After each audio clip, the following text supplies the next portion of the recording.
That's what neighbors have been dealing with in downtown Portland for months: screaming, explosions, flashbangs, and more. And now some are trying to fight back against the chaos.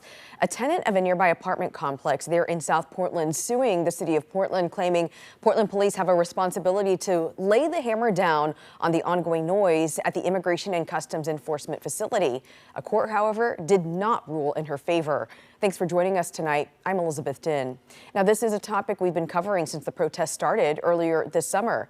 Now to Ariel Yakabazi joining us live along the South Waterfront. And Ariel, you've become quite used to the scenes out there near the ICE facility. Before we get to the judge's ruling, how is it out there tonight in terms of the noise? Well, Liz, we actually saw about 30 people when we rolled by earlier this evening, and things are pretty quiet for the most part, other than the occasional honking and yelling like what you just described. But a lot of neighbors are used to something a lot different. A lot of flashbangs, pepper balls being sprayed from ICE agents onto protesters, and then fireworks being thrown at the ICE agents. So while it looks a little bit different tonight, some neighbors say they're fed up with everything going on.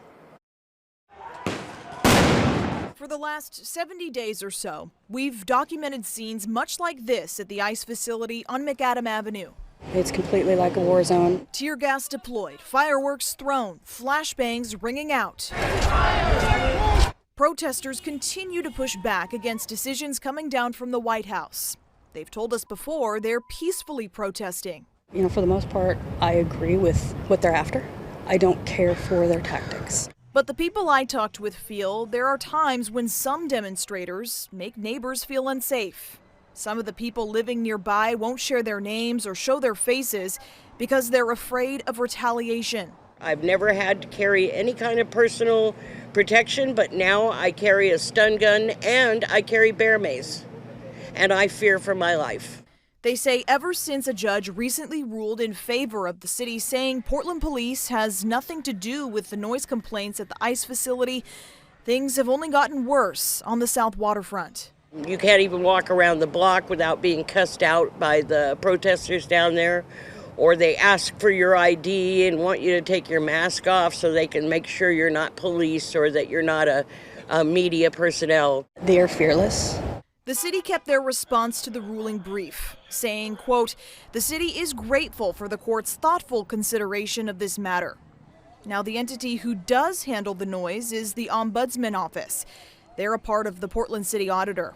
They told us when a South Waterfront neighbor asked them to investigate the potential for noise violations, they essentially said it's also out of their jurisdiction. I came here in hopes of, finding peace and sorting through my own issues. And instead, I'm thrust into a war zone. It's testing a lot with me right now. So, Liz, at this point, it appears that nobody can really enforce all the noise that's happening outside of the ICE facility over on McAdam Avenue. But in the meantime, we did see those green signs posted that's giving campers 10 days from tomorrow to pack up and leave, essentially. Those were posted by the city. But, Liz, we'll see if they actually follow that rule, as they have not so far. Reporting live in South Portland tonight, Ariel Yakabazi, KOIN 6 News. Yeah, I recall you were reporting a while back that similar signs had come up, but the enforcement is the question with those signs. I know you'll follow this too and stay on top of it. Ariel, thank you.